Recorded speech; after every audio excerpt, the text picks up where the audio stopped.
Ladies and gentlemen, thank you for being here today. I want to talk to you about a truth that's simple to say but hard to live by. A truth that can change your life if you dare to embrace it. Discipline requires short-term sacrifice for long-term gain. That's not a slogan, it's a psychological reality, maybe even a spiritual one. If you want to move forward in life, truly forward, you have to accept that something has to die today so something better can live tomorrow. It might be your comfort, your impulsiveness, your laziness, or your fear. But make no mistake, progress is a kind of sacrifice. You don't get stronger without strain. You don't get wiser without study. You don't build anything worthwhile by accident. And that's the thing so many people misunderstand. We are wired to want ease, pleasure, relief. The ancient parts of our brain crave it: food, rest, entertainment. That's the instinct. But your potential, your future, it doesn't live in instinct. It lives in voluntary suffering. It lives in doing what you don't feel like doing when you'd rather take the easy path. Think about the act of waking up early.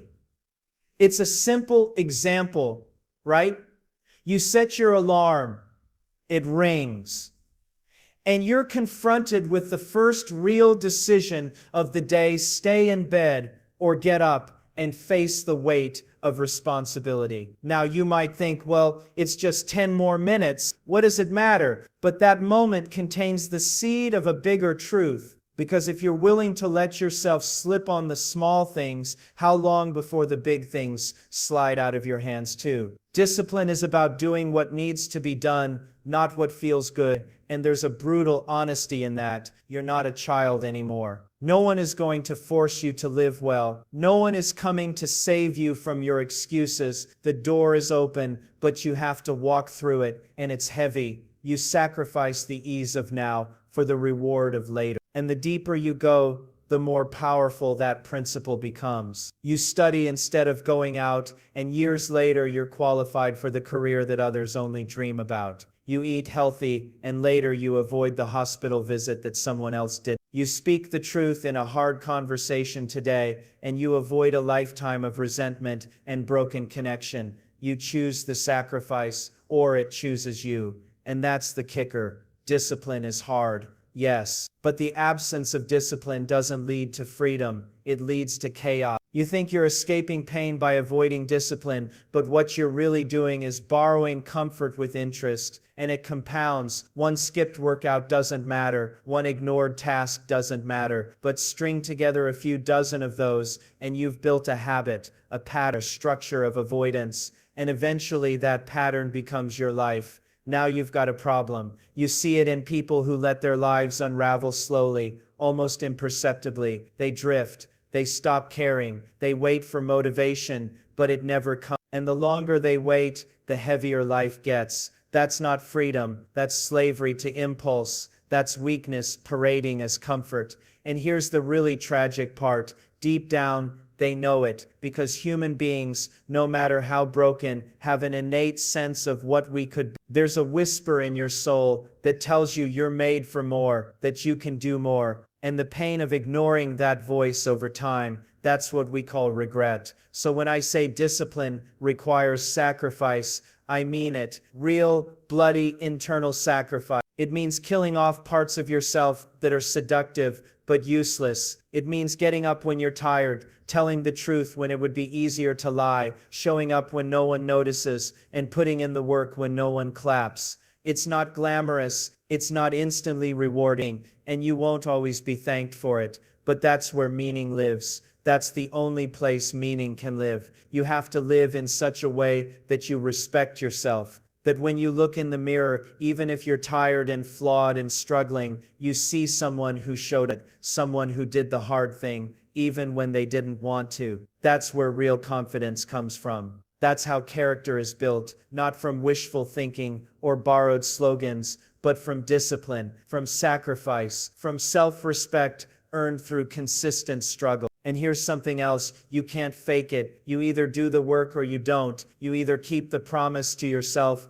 or you break it. And no amount of positive self-talk will override the reality of a life built on avoidance. But if you accept the pain of discipline, the pain of saying no when it's hard, of grinding when it's uncomfortable, then you step into a place of quiet power. You begin to trust yourself. You begin to know deeply that you can handle what life throws at you. And that's not just a practical advantage, that's a psychological shield. Because when the storms come, and they will come, you won't be the one scrambling, you'll be the one standing. That's what discipline buys you. Not perfection, but preparedness. Not ease, but endurance. Not applause, but identity. Discipline is the decision to suffer now so you don't have to suffer later. It's the act of telling your future self, I've got your back. That's love. That's maturity. That's courage. Regret comes from missed opportunities and poor choice. And I'm not talking about minor disappointments, the sort of fleeting inconvenience you get over by lunchtime. I'm talking about the slow, corrosive kind of regret, the kind that settles into your chest and weighs you down for years, the kind that follows you into your relationships, your career, your future. That kind of regret has a voice. It says, you could have done better and you didn't. You see, regret is different from pain. Pain is immediate, it's loud, it demands attention, but regret is quiet, it lurks, it waits. It doesn't show up when you make the wrong choice, it shows up when the consequences are irreversible, when the moment to act is long gone, and then it starts whispering, if only I had studied harder, if only I had been on, if only I had stayed committed, if only I had said something when it mattered. Those phrases, they're not just words, they're the markers of a life you were meant to live but didn't. And the thing is, no one escapes the possibility of regret. Every day, we're faced with decisions, and every decision has a cost. So you have to ask yourself, what price are you willing to pay? Are you willing to bear the temporary discomfort of doing what's right, or are you going to accept the lifelong ache of knowing you didn't? It's a brutal calculation, but it's one that's made, whether you face it consciously or not. When you avoid responsibility, when you silence your conscience, when you give in to apathy or pride or fear, you're not escaping suffering, you're deferring it. You're planting seeds that will eventually grow into something far more devastating. And here's what people don't want to admit. Most regret doesn't come from ignorance. It comes from avoidance. People know what they should do. They know the right path, but they don't take it because it's hard. It requires effort. It requires the death of something, pride, comfort, ego, laziness. And so they procrastinate. They lie to themselves. They numb out. They tell themselves, I'll deal with it later. But later becomes never, and never becomes regret. Think about relationships. So many people regret the words they didn't say, the apologies they didn't make, the time they didn't spend, and once the opportunity is gone, once the person leaves, or the door closes, or the damage is done, they realize how heavy silence can be, how heavy inaction is. Or take career. How many people stay in a job that drains them, that shrinks them, because it's easier than risking failure. Years go by, passion fades, purpose fades, and one day they look back and say, what was I doing with all that time? That's not a midlife crisis, that's a midlife reckoning. That's regret knocking at the door. And it gets worse when you know deep down that you had the ability to do more. That's the real sting, not that the goal was impossible, but that it was possible and you turned your back on it. Now let me tell you something difficult but necessary. You can lie to your friends, your boss, even your family, but you cannot lie to yourself, not forever. Your conscience doesn't forget, it keeps score, even when you pretend it doesn't. The longer you ignore it, the more it starts to rot the foundation of your character. And one day, it catches up with you, maybe in the form of depression, maybe anxiety, maybe just a persistent sense that your life is hollow, drifting. You try to fill the void with distractions, pleasure, entertainment, consumption, but the ache is still there because regret is the evidence that you knew better and did less. So what do? You face the pain now. You do the hard thing now. You say what needs to be said. You pursue what needs to be pursued. You fix what needs to be fixed before time makes those options disappear. You see, the paradox is this: regret is the punishment for trying to avoid pain. That's the trap. You think you're sparing yourself by avoiding discomfort, but really, you're sentencing your future self to something far worse, and you don't get to go back. Time doesn't give refunds. People think they'll always have more time. They say, I'll start next week, or when I'm ready, but they misunderstand how time works. You don't control time, it controls you. Every minute you wait is a minute you don't get back, and one day you'll wake up and realize you're out of chances. That's the root of so much bitterness in life. Not that people didn't have opportunities, but that they didn't take them. And look, I understand. Fear is real, insecurity is real, not knowing how is real, but that doesn't make avoidance any less costly. In fact, that's all the more reason to act, to learn how to face the fear, to move through the insecurity, because nothing changes until you do. And here's something even more difficult to accept. Sometimes you don't get a second chance. Sometimes the opportunity that passed you by was the only one. Life doesn't always offer repeats. That's what makes it so precious and so dangerous to wait. But if you choose discipline over comfort, if you accept short-term difficulty in the service of long-term growth, you sidestep so much of that pain. Not all of it, but a significant part. Because even if things go wrong, you can look yourself in the mirror and say, at least I fought, at least I didn't run. And there is profound peace in that, a kind of peace that no distraction can give you. And that's why regret is so haunting. It strips you of your own respect. It turns your memory into a courtroom where you are both the witness and the judge, and the verdict doesn't change. You failed to act, and now you're left with what might have been. That's a tragedy, but it's a preventable one. You don't have to live that way. You don't have to be that person. You can choose to live in a way that protects your future from regret. But that requires honesty and courage and a commitment to doing what's right, even when it's painful. Because discipline is pain in the present, regret is pain in the future, and pain in the future is much heavier. Discipline builds confidence and control, and it does so in a way that nothing else can.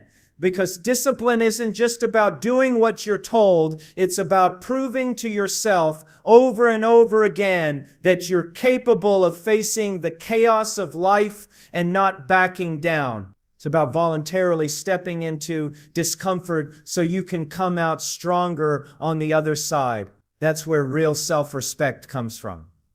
Not from compliments or fake positivity, but from the knowledge that you can handle your own life. People often misunderstand confidence. They think it's loud, that it looks like bravado, like certainty, like someone who always knows what to say. But the truth is, that's not confidence, that's performance. Real confidence is quiet, it's steady, it's forged in private, in the small moments when you show up for yourself, when no one is watching.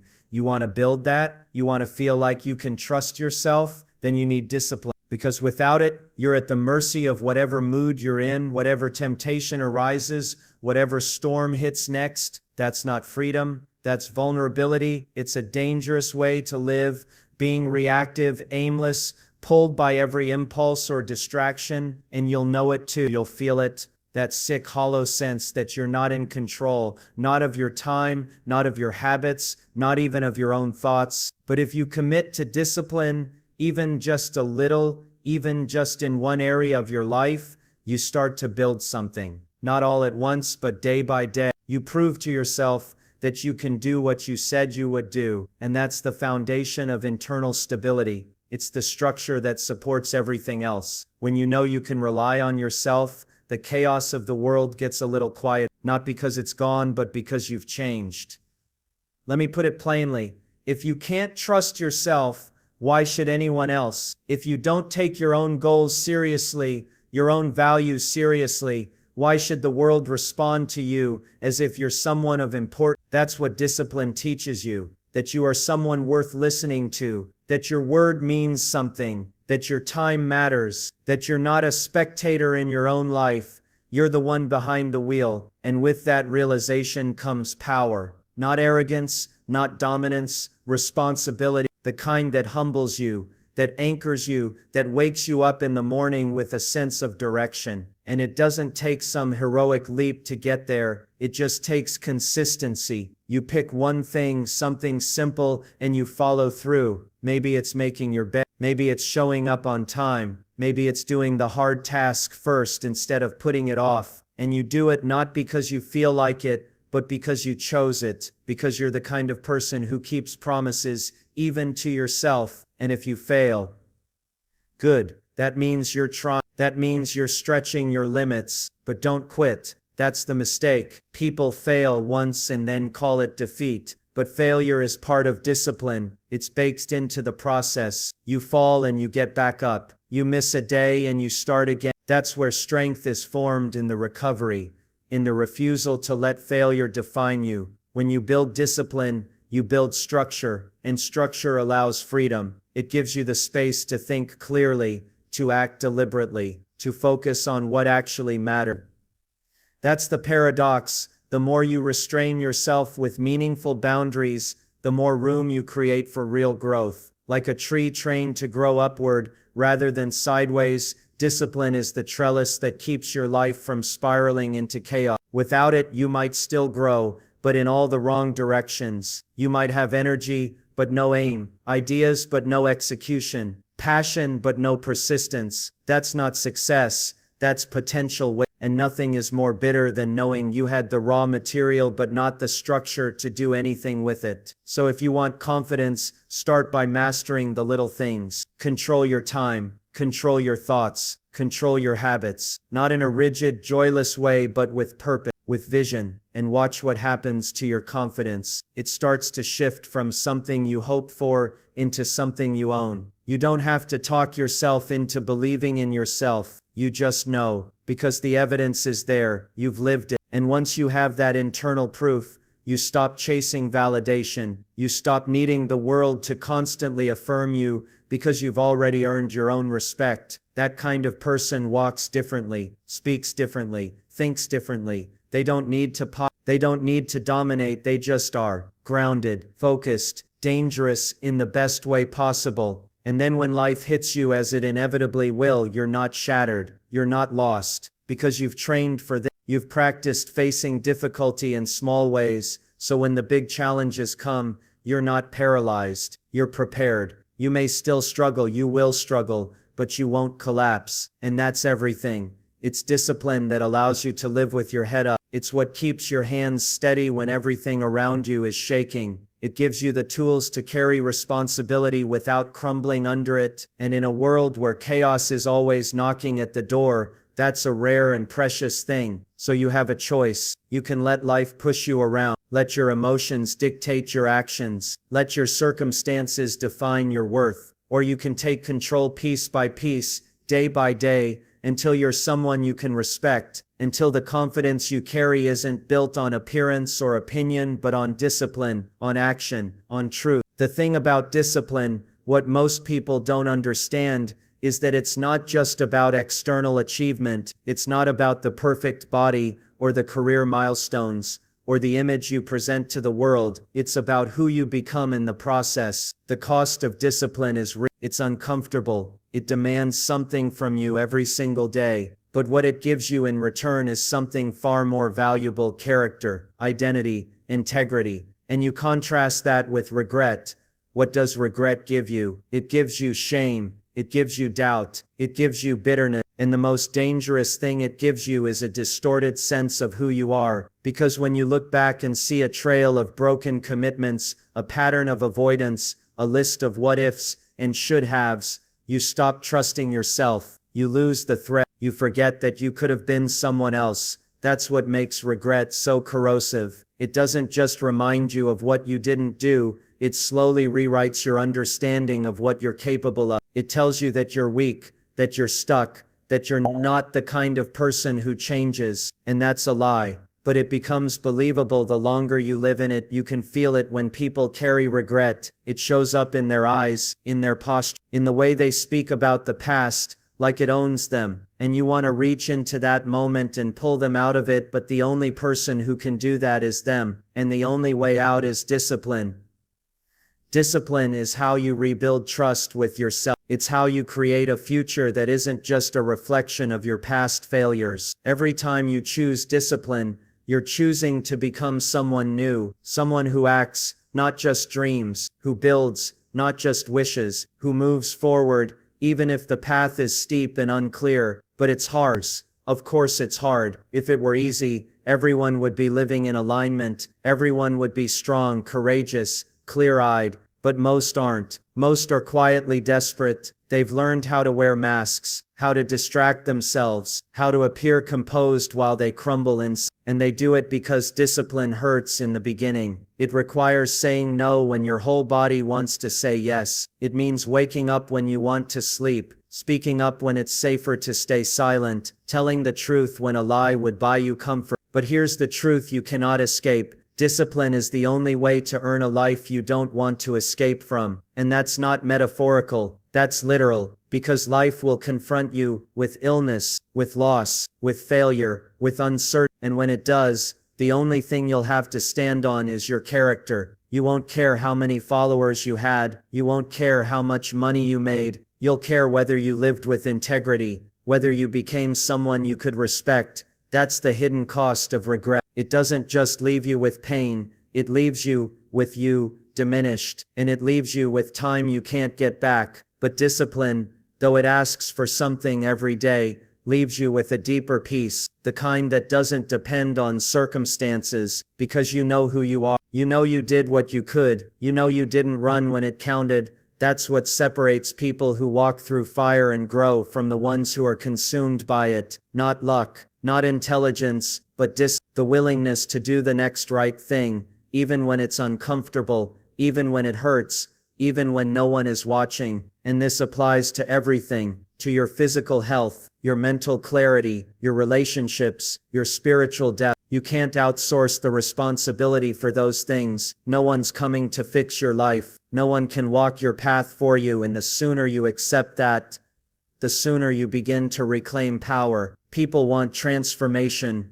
without sacrifice. They want growth without discomfort. But it doesn't work that way. Growth is discomfort. It's the tearing down of what's false so something true can be built. And discipline is the tool you use to do that tearing, to confront yourself, to correct course, to become responsible in the deepest sense. And if you don't do that, if you avoid it, then life will do it for you. It will force you to face the consequences. It will humble you, whether you want it to or not, because time is ruthless. It moves forward, with or without your cooperation, and every undisciplined moment adds, every compromise becomes a crack in your foundation, until one day, it collapses, and then you realize that the pain you were trying to avoid through laziness, through distraction, through comfort, has followed you into every corner of your life. That's the irony. You tried to avoid suffering, and now you're saturated in it. And the worst part, you know it's your fault. That's the kind of suffering that breaks people. But discipline, painful as it is, protects you from that, not by shielding you from life, but by preparing you for it, by turning you into someone who doesn't flinch, who doesn't flee, who doesn't crumble. And when that happens, you become dangerous in the best way, not reckless, not violent, but disciplined, resilient, directed. You become someone people can rely on, someone people can admire, and more importantly, someone you can live with, without regret. And that kind of person, disciplined, integrated, capable, isn't a fantasy. It's not out of reach, but it is earned, one choice at a time, one morning at a time, one honest conversation at a time. You don't need to overhaul your life overnight. You just need to start. Pick the first difficult thing and do it, and then do it again, and again, and again. Let that momentum change you. Let it redefine what you're capable of. Because if you don't, if you wait, if you postpone, if you choose comfort over courage, then regret is waiting. It doesn't scream, it whispers. It whispers for years, until one day, it's the only voice you hear.